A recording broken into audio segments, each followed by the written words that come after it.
that heat penetrates into the house through the windows and attic spaces. Marin Goldstein from the Center for EcoTechnology joins us to show us what we need to know to make sure that our home is properly insulated, specifically your attic hatch.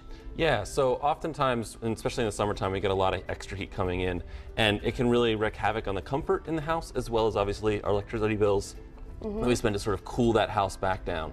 And one of the things that most people don't think about is the attic hatch. The attic hatch is something you usually have that you want to be able to open and get into, so you don't think of putting insulation on top of it, and so it's left just basically, as this shows, a sheet of drywall and maybe a piece of plywood above it.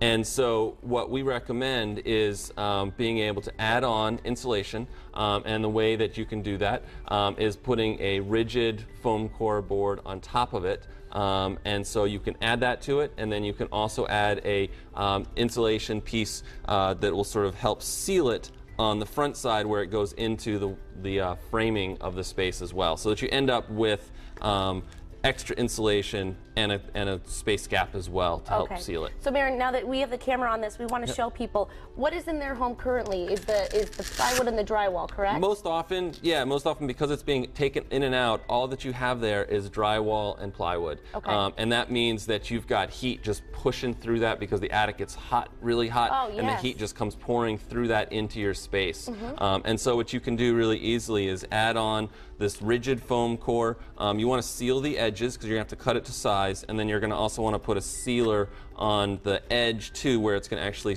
push into that space. And that's a really simple way to insulate that attic hatch. There's other ways you can buy things, there's lots of different things you can do as well, but that's an easy DIY one. Very simple to do. How much do you think it would cost to do a project like this? Oh, this is like a $10, $15 fix. So really inexpensive, easy to do, and will save you not just a lot of money, but also energy savings as well. Exactly. And it's something that maybe you don't necessarily think about, like you said. And in the winter time as well, that's also a source of heat loss. Yes. So you want to make sure that you keep the heat in your home. Exactly. Now, some other ways that you can keep your home cool in the summer if you don't necessarily have an attic hatch that you need to insulate. Yeah, a couple of the easy ones is oftentimes when you get a lot of sun coming right through our windows for the southern exposure, and so if you close the shades and have nice thick curtains that you close in the beginning of the day, once the sun starts to come in, close that up, and then when you open them up later on in the evening, you still have the view, but during the heat of the sun, it doesn't penetrate into your house as well. Right. And then the other thing too you can do, if you've got ceiling fans or even just fans in the window that can draw in the cooler air in the evening, so you open up those windows in the evening, bring the cooler air in, seal it up, close that curtain when the hot sun's coming down,